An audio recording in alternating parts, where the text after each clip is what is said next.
ওয়াথব উৎসব 2026-এর যে গর্জি মেলার মাঠ যে আজকে উদ্বোধনী অনুষ্ঠান, সেই উদ্বোধনী অনুষ্ঠানে আমাদের মাঝে উপস্থিত আছেন ত্রিপুরা সরকারের মাননীয় মন্ত্রী Shri Shuklacharan Noatia, guest of honour. একটু আগে ওনার মূল্যবান বক্তব্য আমরা শুনলাম এবং বিস্তারিত আলোচনা উনি আমাদের সামনে রেখেছেন এবং নোয়াতিয়াদের যে পরম্পরা এবং কিভাবে এই উৎসব এখানে হয়েছে এবং গত 10 বছর ধরে এটা সম্পন্ন হচ্ছে, সেই বিষয়ে একটু আলোচনা এখানে রেখেছেন। আমাদের মাঝে উপস্থিত আছেন guest of honour Shri Debal Debroy, honourable সভাধিপতি গোমতী জেলা পরিষদের। তাছাড়া এখানে উপস্থিত আছেন guest of honour Shri Jitendra Majumdar, honourable বিধায়ক। আর যিনি এখানে আমাদের প্রথমেই যিনি স্বাগত ভাষণ রেখেছেন, আমাদের সবার অত্যন্ত প্রিয়ভাজন এবং পবিত্র বিধানসভার মাননীয় বিধায়ক, এবং ইনার এলাকার মধ্যেই কিন্তু আজকের এই প্রোগ্রামটা করছেন। এবং এই আজকের যে প্রোগ্রামের যিনি চেয়ারম্যান অর্গানাইজিং কমিটি, মাননীয় বিধায়ক শ্রী অভিষেক দেবরায় মহোদয়। আমাদের মাঝে উপস্থিত আছেন guest of honour Shri Padmalochan Tripura, honourable MDC TTADC. এখানে উপস্থিত আছেন Shri Rinku Lathar, DM and collector, Hrishikesh Desai, additional SP, Shri Kanaram Reang, secretary Sangram Matha, Shri পদ্মলোচন মোরাসিং তুইপাং বদল, এবং যার সভাপতিত্বে আজকের এই অনুষ্ঠান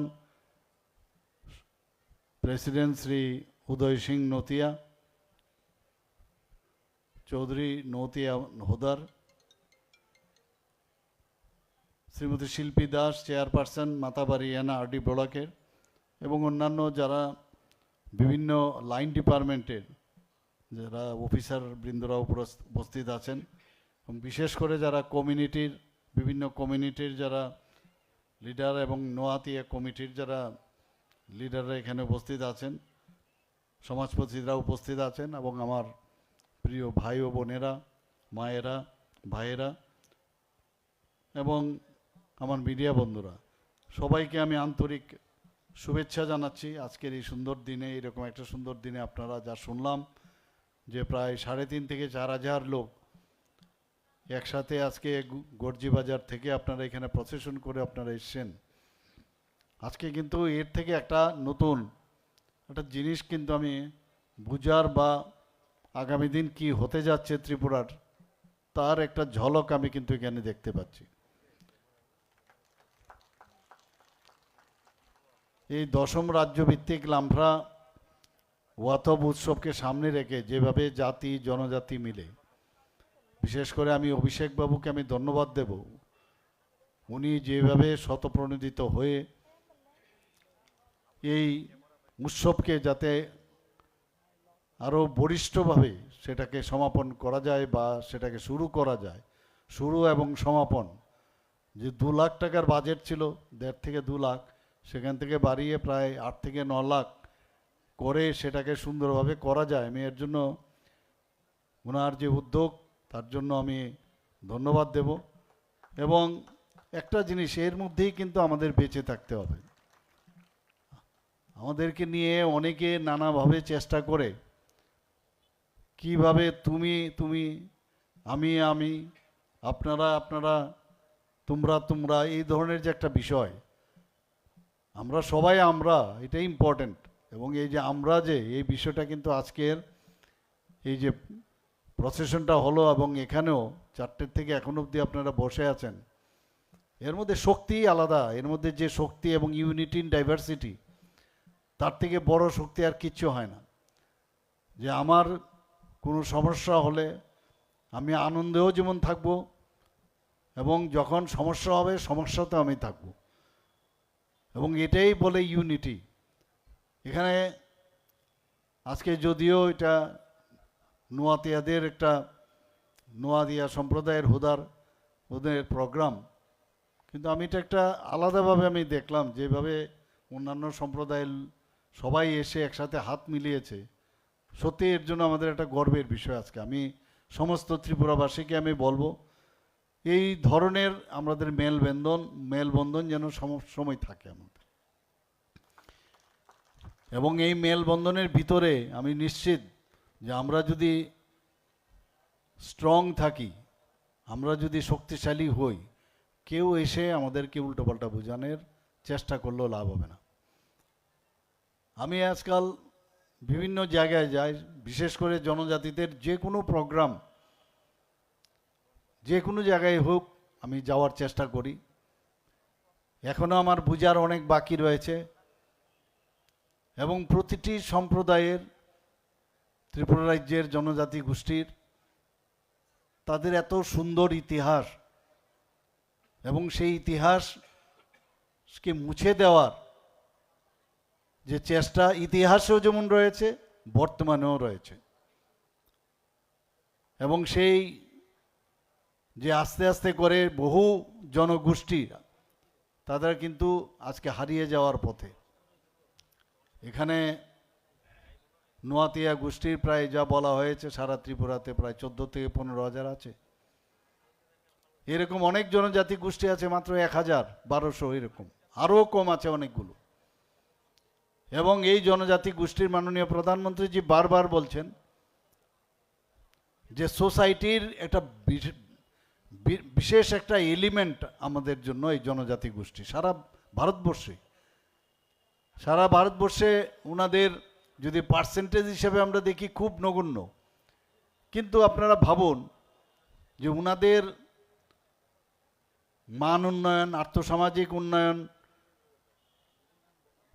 ওনাদের এডুকেশনের দিক দিয়ে উন্নয়ন, সব দিকে উন্নয়নের যে চেষ্টা, সেটা মাননীয় প্রধানমন্ত্রীজি করছেন।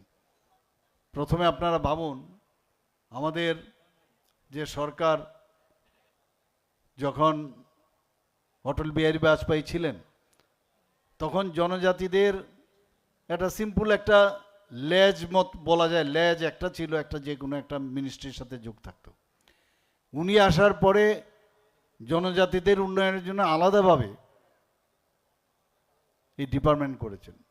আর এখন মাননীয় প্রধানমন্ত্রীজি সেই উন্নয়নকে আরও কিভাবে ত্বরান্বিত করা যায়। আগে তো এটা আনদেখা একটা বিষয় ছিল, ও জনজাতি বাদ দাও, এই ধরনের একটা মানসিকতা কিন্তু ছিল, সেটা সেন্ট্রালি হোক রাজ্যেই হোক, এবং সেখানে একটা ভোট বাক্সে পরিণত রেখেছিল। কোনো রকম কিছুই নেই। আমরা দেখেছি কিভাবে তাদেরকে শিক্ষা দীক্ষায় অনুন্নয়ন রাখা যায়। তাহলে আমরা যেটা বলবো সেটাই বুঝবে ওরা, ওদের নিজেদের চিন্তা করার কোনো শক্তি থাকবে না। একটু আগে আমার পূর্ববর্তী বক্তা বলেছেন যে 2018 আগে মাত্র 4টা এখানে যে model residential Eklavya model residential school ছিল। আমাদের সরকার আসার পর আমরা 21টা জনজাতিদের এরিয়া, প্রতিটা ব্লকে, এটার যে মেইন উদ্দেশ্য প্রতিটা ব্লকে একলব্য মডেল রেসিডেন্সিয়াল করা। এবং আমাদের ভারতের যে আমাদের যে সংস্কৃতি, সেটাকে মাথায় রেখে স্কুলগুলো করা হয়েছে। এবং আজকে এখানে 12টা শুরু হয়ে গেছে, 21টার মধ্যে 6টা আরও মার্চের মধ্যে শেষ হবে, আর বাকিগুলোও শেষ হবে। এবং তার যে ক্রাইটেরিয়া রাখা হয়েছে, যে মাননীয় প্রধানমন্ত্রীজি যেটা বলছেন, প্রতিটি ব্লকের মধ্যে এক একটা একলব্য স্কুল হবে। কিন্তু ব্লকে করতে গেলে যে ক্রাইটেরিয়া, সেই ক্রাইটেরিয়ার মধ্যে লেখা আছে 20,000 মিনিমাম জনজাতি থাকতে হবে, বা পপুলেশনের 50% থাকতে হবে। আমি এবার যখন দিল্লিতে গেলাম কয়েকটা জায়গায় আমি বললাম যে যে কিছু রিল্যাক্সেশন দেওয়া যায় কিনা, আরও 15টা একলব্য মডেল রেসিডেন্সিয়াল স্কুল করা যায় কিনা তার জন্য আমি দাবি রেখে এসেছি। তো আমাদের সবসময় ইচ্ছা যে প্রতিটি গোষ্ঠী সবার সবকা সাথ সবকা বিকাশ, বিশ্বাস আর তার প্রয়াস। মিথ্যা কথা বলা আমাদের কোনো অবস্থায় আমাদের কালচারে নেই। হলে হবে, না হলে বলবো যে হবে না, এই সমস্যা আছে।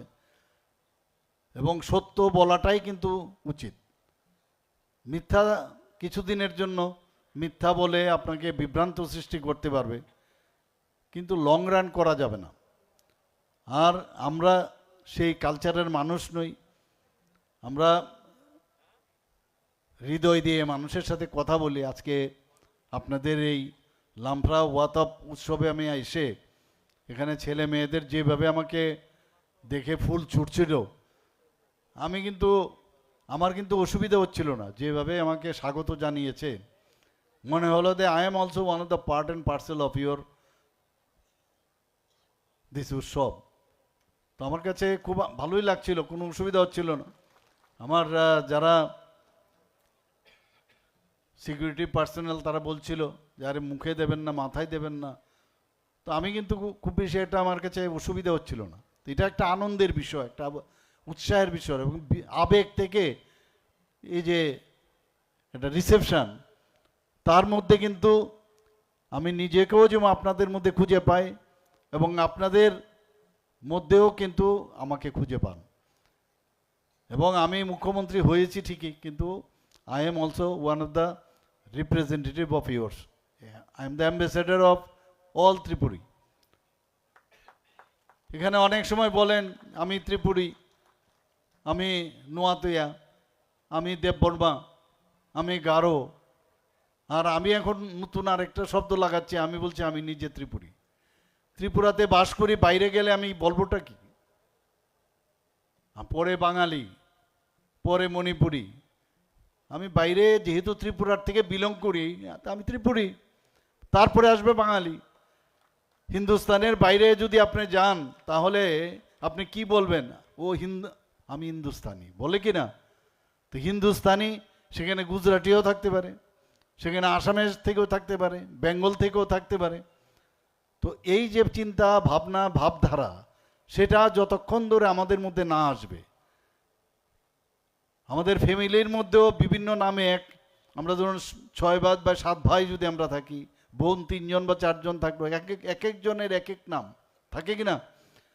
কিন্তু ওই ফ্যামিলির মধ্যে আমরা সব ফ্যামিলির এক, এবং সবাই হাইটও দেখবেন আলাদা আলাদা, সবার চেহারাও আলাদা আলাদা, সবার গলার আওয়াজও কিন্তু আলাদা আলাদা, সবার শিক্ষা দীক্ষার দিকেও দেখবেন এক একজন ভালো পড়াশোনায়, একজন কম। তো এর অর্থ কি তুমি আলাদা আলাদা? যখন একটা ফ্যামিলির মধ্যে কোনো সমস্যা, একটা বিয়ে শাদিও যদি হয়, সেখানে আমরা সবাই উঠে পড়ে লাগি কিনা? বা ফ্যামিলির মধ্যে কেউ পরীক্ষা দেবে, তার জন্য সবাই আমরা মিলিতভাবে চেষ্টা করি ও কীভাবে পড়াশোনা করবে, ওকে কীভাবে সামনের দিকে এগিয়ে নিয়ে যাওয়া যায়। তো এই যে ডিভিশন, ডিভাইড অ্যান্ড রুলস, এগুলো ইংরেজরা শিখিয়েছে, এবং আমাদের বহু লোক আছে এখনও ওই ডিভাইড অ্যান্ড পলিসি, ওরা এটাকে করায়ত্ত করে বিভিন্নভাবে করার চেষ্টা করছে। আমি এক এক সময় হয়রান হই, আমি এক একবার অবাক হই যে এই যে একটা কথা মাননীয় প্রধানমন্ত্রীজি শুরু করলেন যে সবকা সাথ সবকা বিকাশ, বিশ্বাস আর তার প্রয়াস। মানে অবাক হই যে এইভাবেও কি জীবন, এইভাবেও কি সমাজ করা যায়? আগে তো আমরা এই 3 দশক ধরে আমরা দেখে এসেছি, 4 দশক ধরে তুমি মালিক আমি শ্রমিক, এবং তুমি মালিক বিরাট বড় দোষ করেছো, তাহলে আমার জিন্দাবাদ জিন্দাবাদ করতে হবে, দোকান বন্ধ করে দিতে হবে, ফ্যাক্টরি বন্ধ করে দিতে হবে। ইন্ডাস্ট্রির মেলার থেকে আমি মাত্র এলাম ইন্ডাস্ট্রি অ্যান্ড কমার্সে, সেখানে আমি এই কথাটা বলেছি, এবং এটা একটা পয়েন্ট। এবং সেখানেও যখন আমার নিজের অভিজ্ঞতার থেকে বলছি যে জিতনা কাম করেঙ্গে কাম কা দাম চাইয়ে, বাস। কিন্তু এর অর্থই না যে আমি একটা ইন্ডাস্ট্রিয়ালিস্ট বা একটা আমি যিনি ব্যবসায়ী তাকে আমি তার রাস্তা বন্ধ করে দেব, তাকে মারবো, পিটবো, ধমকাবো, চমকাবো। আইন আছে, আইনের জায়গায় আছে, লেবার ডিপার্টমেন্ট আছে। এবং এখন আমাদের যে চিন্তাধারা, যে কোনো জায়গায় এখন কিন্তু সেই কালচার আর নেই, করতেও দেব না। এখন চেষ্টা করছে আবার সেইভাবে, কারণ এইগুলো করে করে তাও যদি শ্রমিকদেরও যদি এমন হতো যে কোনো শ্রমিকের কোনো লিডার হয়েছে, শ্রমিক কিন্তু লিডার না, যে চাকরি দিল, যে সুযোগ দিল, যিনি নাকি মানে এন্টারপ্রেনার, সে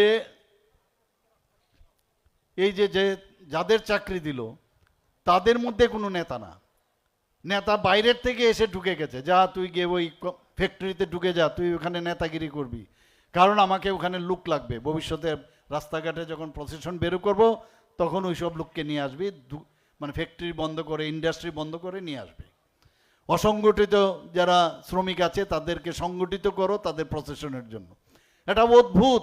এবং সেই কারণে আজকে 3 দশক 4 দশক ধরে আজকে আমরা যে ফেলিউর হলাম, আপনারা ভাবুন, আমরা যদি আজকে এই সেলফ রিলায়েন্টের যে কথাটা বলছে, সেলফ রিলায়েন্ট আজকে 4 দশক আমাদের লস হলো কিনা। 4 দশক যদি আজকে এগিয়ে রাখতো তাহলে আমাদের ছেলে মেয়েদের সুবিধা হতো। মাননীয় প্রধানমন্ত্রীজি 2014 আগে অটলজি শুরু করেছেন, এরপরে ওনার আগে বা অটলজি এবং প্রধানমন্ত্রীজির মাঝখানে কেউ আর দেশকে সেইভাবে কিন্তু দেখেনি যে দেশকে সামনের দিকে এগোতে হবে। সেটা আজকে এই যে পরিবর্তন, আজকে আমরা দেখতাম স্ক্যাম স্ক্যাম স্ক্যাম, এইগুলোই মানে এই রাজনীতিতে আসতে হবে, যেভাবে হোক এদিক সেদিক করে মন্ত্রিসভা গঠন করতে হবে, সরকার চালাতে হবে, আর লুটে পুটে খাও।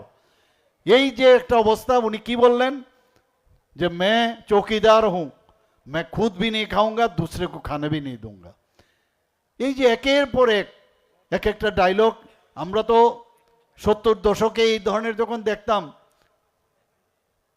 যে মালিকের বিরুদ্ধে শ্রমিককে লেলিয়ে দেওয়া, স্কুল কলেজে টিচারদের বিরুদ্ধে লেলিয়ে দেওয়া, leave the schools and colleges and do red revolution, অদ্ভুত এক অবস্থা।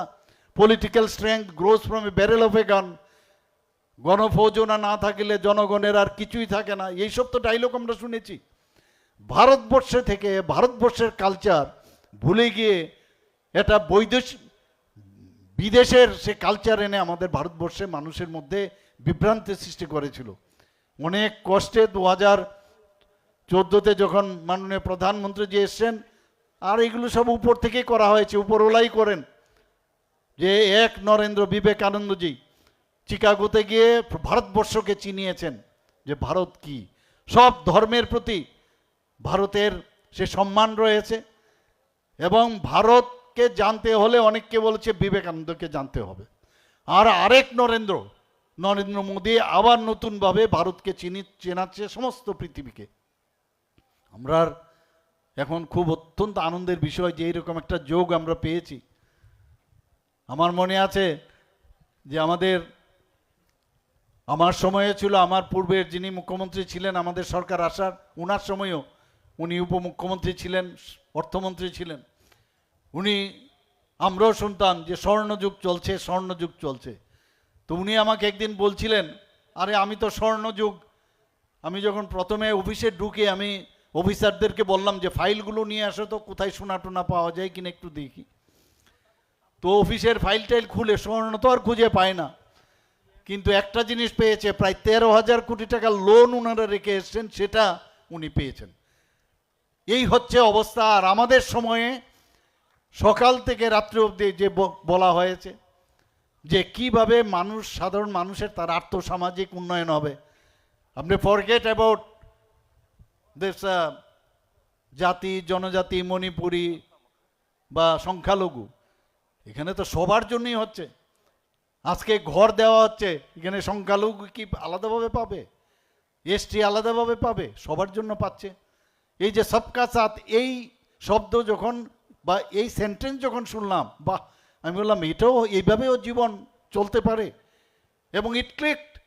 আজকে সমস্ত ভারতবর্ষের মধ্যে আপনারা দেখুন, যেখানে দিল্লির মতো জায়গায় 27 বছর পরে দিল্লিতে ভারতীয় জনতা পার্টির সরকার এসছে, মোদিজির সরকার এসছে, এখানে উড়িষ্যাতে এসছে, অন্যান্য জায়গার মধ্যেও বারবার বলছিল বোধহয় মহারাষ্ট্রতে যাবে।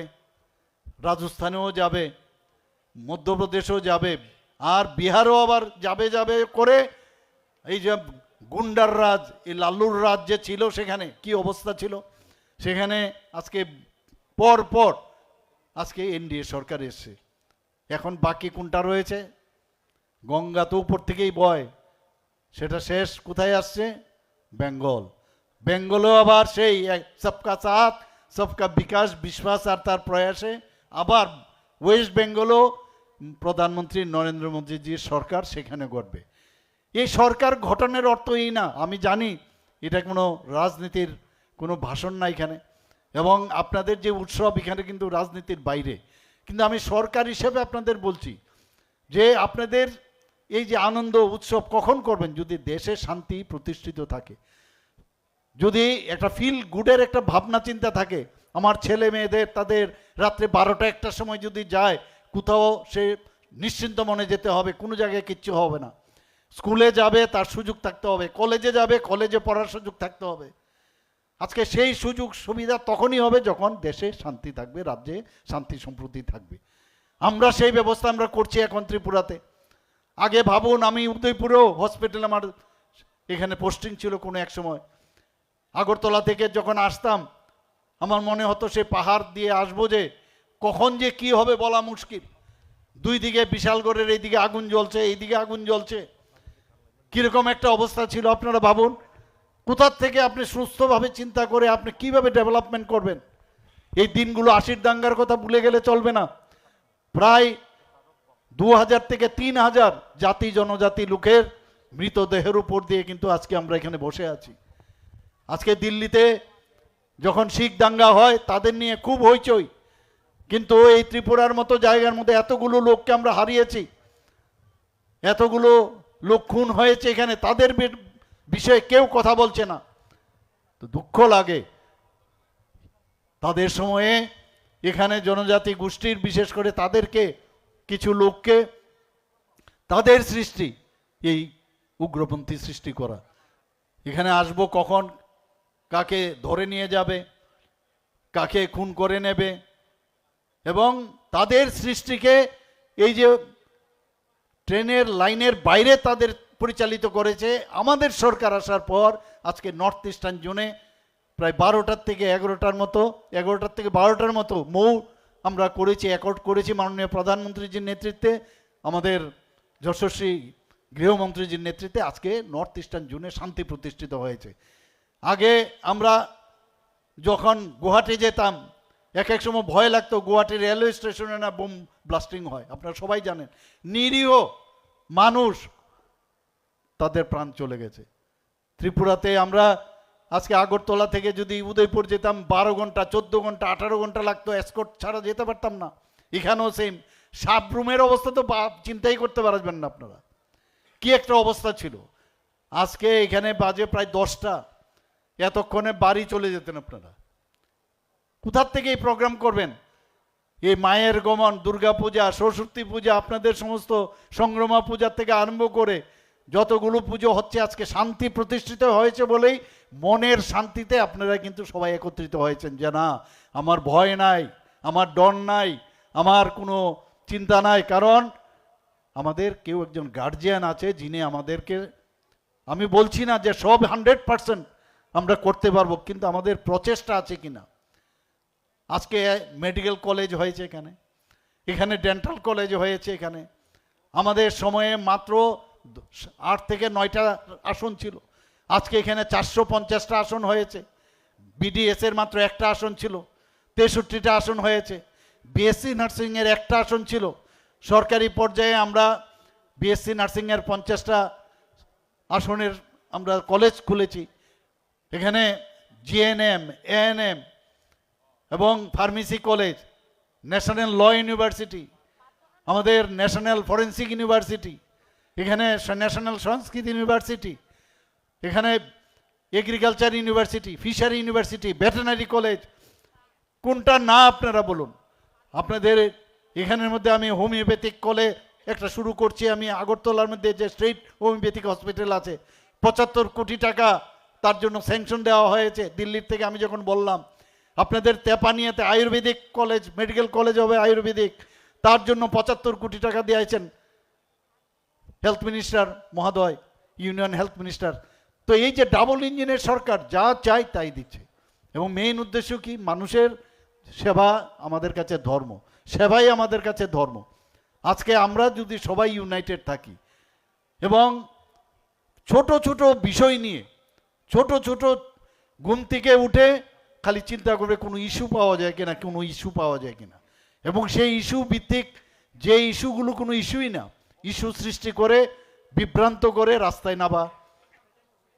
আমি এখানে উদয়পুরে আমার মনে আছে যে কি বিষয়, একজন জনজাতি, উনি ডিস্ট্রিক্ট ম্যাজিস্ট্রেট ছিলেন এখানে, চাকমা বাবু, চাকমা সাহেব, উনার সাথে দেখা হয়নি, তার জন্য তালা নিয়ে পরের দিন আন্দোলন, তালার ছড়ি নিয়ে তার মানে তার অফিস বন্ধ করে দেওয়া।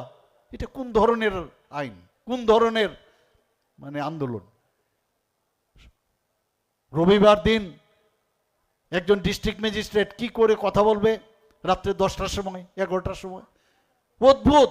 মানে এইভাবে বিশৃঙ্খলা সৃষ্টি করো, তার মধ্যে যত গুলা মাছ, যত জল গুলা করা যাবে তার থেকে আসল মাছটা কিভাবে ধরা যায়, এই ধরনের সংস্কৃতি দেখছে যে এইসব করে কোনো লাভের লাভ হচ্ছে না। আর মারধর তো আছে একটা, তোমার আমার মারো পিটো, যতটুকু পারো মারতে থাকো, আমাদের কথা যদি না শুনে মারবে পিটবে। আরে দেশে আইন কানুন আছে কিনা, আইনের শাসন আছে কিনা?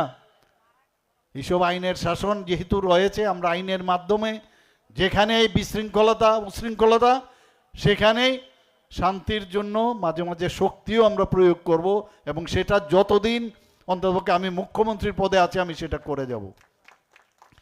বন্ধুগণ, আজকে এখানে আমার যে পূর্ববর্তী বক্তারা এখানে বিশেষভাবে আলোচনা করেছেন, আমরা চাই যে জনজাতি গোষ্ঠীর উন্নয়ন, আমরা চাই জনজাতিদের অনেক সমস্যা রয়েছে, কারণ আগে ওনাদের জন্য কেউ কোনো দিন ভাবেনি, এবং আমরা তাদের উন্নয়নে আমরা প্রতিজ্ঞাবদ্ধ। আমি কারণ কি, দিল্লিতে যখন আমাদের লিডারদের সাথে আমি কথা বলি, দেখি বলে আরে यार जब तक ये शेड्यूल ट्राइब और ट्राइब्स लोगों का अगर उन्नयन नहीं होगा कभी भी कुछ नहीं होगा। আজকে বিশ্বকর্মা যোজনা আপনারা ভাবুন, যাদের কথা কেউ কোনোদিন ভাবেনি, 13,000 কোটি টাকা, এই যে 18টা গ্রুপের, এই যে বারবার যারা এই যে কাঠমিস্ত্রি, আজকেও আমি দেখেছি মেলাতে বিশ্বকর্মা যোজনায় আমাদের ছেলে মেয়েরা কত সুন্দরভাবে ওরা ডেভেলপ করে গেছে, আমি দেখে অবাক হয়ে গেলাম। তো একের পর এক যাদের কথা কেউ কোনোদিন ভাবেনি, আমরা এখন তাদের কথা আমরা এখন ভাবি, এবং এটা ভাবার মানে এর জন্য না যে এটা তাদের থেকে আমাদের যে একটা রিলেশন সেটার জন্য না, তাদের দিস ইজ দেয়ার রাইট, তাদের অধিকারকে আমাদের তরফ থেকে দেওয়া। আমরা আগামী দিন সেইভাবে আমরা করব, এবং আবার এই উৎসব উপলক্ষে আমি এখানে মঞ্চে যারা উপস্থিত আছেন, মঞ্চের নিচে বা সাইডে যারা উপস্থিত আছেন তাদেরকে আমি আন্তরিক শুভেচ্ছা ও অভিনন্দন জানিয়ে, আমরা সবাই বাঁচতে চাই, আমাদের ঐতিহ্যকে যেন আমরা না ভুলি, আমাদের ঐতিহ্যকে কেউ যেন নষ্ট না করতে পারে। নানাভাবে সে শিক্ষা দীক্ষার নামে নানাভাবে অনেকে চেষ্টা করবে, অনেকে স্ক্রিপ্ট নিয়ে প্রবলেম করবে, অনেকে ভাষা নিয়ে, আমরা ককবরক ভাষার প্রতি আমরা সবচেয়ে বেশি, আমাদের সরকার আসার পর ককবরক ভাষাকে উন্নয়নের আমরা চেষ্টা করছি। বিদ্বান ব্যক্তিদের আমরা তাদেরকে আমরা সেই সব জায়গায় আমরা বসিয়েছি, কাজেই এই দিকে আপনারা নজর রাখবেন। বাকি আমাদের সরকার দেখবে, আমাদের বিভিন্ন জায়গায় আজকাল আমরা দেখছি যে এটাকে নিয়ে সুশুরি দেওয়ার চেষ্টা করছে, কিন্তু কাজ কিচ্ছু হবে না। আমরা যা স্ট্যান্ড বাই, যা আমরা বলেছি সেটাই আমরা করব, তার বাইরে আমরা কিছু করব না। এবং মাননীয় প্রধানমন্ত্রীজি যে কথাটা বলেছেন যে নতুন ইন্ডিয়া, নিউ ইন্ডিয়া, আমরাও বলছি নিউ ত্রিপুরা আমরা আগামী দিন করব, একসাথে আমরা থাকব। আপনারা দেখেছেন গত এই 26 তারিখও আমাদের সরকার আসার পর 2019 থেকে 2024 পর্যন্ত সাতজন জনজাতি গোষ্ঠীর যারা লিজেন্ড ব্যক্তি তাদেরকে পদ্মশ্রী দিয়েছে। এই গত 26 তারিখ আরেকজন নরেশবাবু, উনাকেও উনার যে এই ককবর্গ ভাষায় হোক বিভিন্ন ভাষায় পারদর্শিতার জন্য উনাকেও আবার পদ্মশ্রী দেওয়া হয়েছে। আমাদের এই মহারাজা ফ্যামিলিদেরই একজন, যা আমরা কোনোদিন ভাবতে পারিনি। আমাদের যার কথা আমি একটু আগে বললাম, যিনি আমাদের অর্থমন্ত্রী ছিলেন, উপমুখ্যমন্ত্রী ছিলেন, আজকে উনাকে তেলেঙ্গানার মতো জায়গার মধ্যে ওনাকে গভর্নর করা হয়েছে এত বড় একটা রাজ্যে ত্রিপুরার থেকে, যেটা আগে কোনোদিন সম্ভব হয়নি। জনজাতি গোষ্ঠীর এক মহিলাকে ভারতের রাষ্ট্রপতি দ্রৌপদী মুর্মুজি, উনাকে পর্যন্ত মাননীয় প্রধানমন্ত্রীজি সেখানে সুযোগ দিয়েছেন। আমরা জানি জনজাতিদের জন্য কি করা উচিত। আমাদের কিছুদিন আগে এখানে সমাজপতিরা অনেকে আছেন, ওনাদেরকে 2000, আমাদের সরকার আসার পর ওনাদেরকে 2000 টাকা করে সমাজপতিদেরকে একটা সাম্মানিক দেওয়া হতো। এটা ভাতা না, কিন্তু আমি এসে বললাম যে এদের 2000 টাকা কেন দেওয়া হবে? ক্যাবিনেটের ডিসিশন নিয়ে ওনাদেরকে 5000 টাকা করলাম। শুধু তাই নয়, 5000 টাকা শুধু করিনি, ওনাদের যে 2000 টাকার একটা ক্যাপিং ছিল। কেউ সামাজিক যদি সমাজের কাজ করে তো তারা অনেক সময় সার্কুলার ওয়েতে চলে, কেউ হয়তোবা সেখানে চাকরিতে থাকে, কেউ হয়তোবা পেনশনার, তাদেরকে দেওয়া হতো না। আমি বললাম উঠিয়ে দাও, এগুলো উঠিয়ে দাও। তাতে করে আমি দেখলাম প্রায় 13-14 জন পাবে। আমি বললাম যে 19টি জনজাতি গোষ্ঠী, তাহলে সবাই কেন পাবে না? ক্যাবিনেটের মিনিস্টার এখানে আছেন, উনি জানেন। আমি বললাম যে 19টি জনজাতি গোষ্ঠী, বললে যে না, ওদের সমাজপতি সিস্টেম নেই। আমি বললাম তো কেউ তো প্রধান হবে, কেউ চৌধুরী হবে, তাদের হেডকে আমরা দেব। এই 19টি জনজাতি গোষ্ঠীকে তো এবই। আরও ত্রিপুরাতে আপনারা শুনে মানে খুশি হবেন যে প্রায় 40+ জনজাতি গোষ্ঠী আমাদের ত্রিপুরাতে রয়েছে, মেবি মোর। আমি চিফ সেক্রেটারিকে বললাম সমস্ত ডিস্ট্রিক্ট ম্যাজিস্ট্রেটকে বলুন তাদের খুঁজে বের করতে, এবং ওনাদের যে লিডার তাদেরকে 5000 টাকা করে দিতে হবে। আমাদের কিছুদিন আগে ক্যাবিনেটে আমরা ডিসিশন নিলাম যে সমস্ত সাব ডিভিশনে এবং ডিস্ট্রিক্টে আমাদের যে সেন্ট্রালের যে স্কিমগুলো আসে, আমরা যে স্টেটের যে স্কিমগুলো আছে সেইগুলো টিসিএস মর্যাদাপূর্ণ যে অফিসার, তাদেরকে শুধু তাদের যে স্কিমগুলো দেখার জন্য রাখা হবে, সেটাও আমরা ক্যাবিনেট আমরা ডিসিশন নিচ্ছি। আমার মনে আছে আমার সাথে অ্যাথলেটিক্স করতো এই দেবভক্তি জমাতিয়া, সে ন্যাশনালে অনেক গোল্ড মেডেল পেয়েছে। আমার সেই স্টেডিয়ামে, বাদারঘাট স্টেডিয়ামে, যেহেতু শি ওয়াজ অ্যান অ্যাথলিট, আমি নিজেও অ্যাথলিট ছিলাম, উনাকে এখন নেই এই পৃথিবীতে, মারা গেছেন, উনাকে সম্মান দেওয়ার জন্য ওর নামে এই যে ট্র্যাক বানানো হয়েছে, সিনথেটিক যে দৌড়ের যে ট্র্যাক 400 মিটার, উনার নামে আমরা করেছি। আমরা জানি কাকে কি সম্মান দিতে হবে। আবার এখানে উপস্থিত থাকার জন্য সবাইকে আমি আবার অভিনন্দন জানিয়ে, দুদিন আপনারা নিশ্চয়ই আনন্দ উপভোগ করবেন। আমি শুনলাম আগামীকাল এখানে আরও বেশি কালচারাল ইভেন্টস রয়ে গেছে। সবাইকে আবার আমি আমার ব্যক্তিগত তরফ থেকে, সরকারের তরফ থেকে হার্দিক অভিনন্দন, শুভেচ্ছা জানিয়ে আমার কথা বলা শেষ করছি। সবাইকে নমস্কার, হামবাই।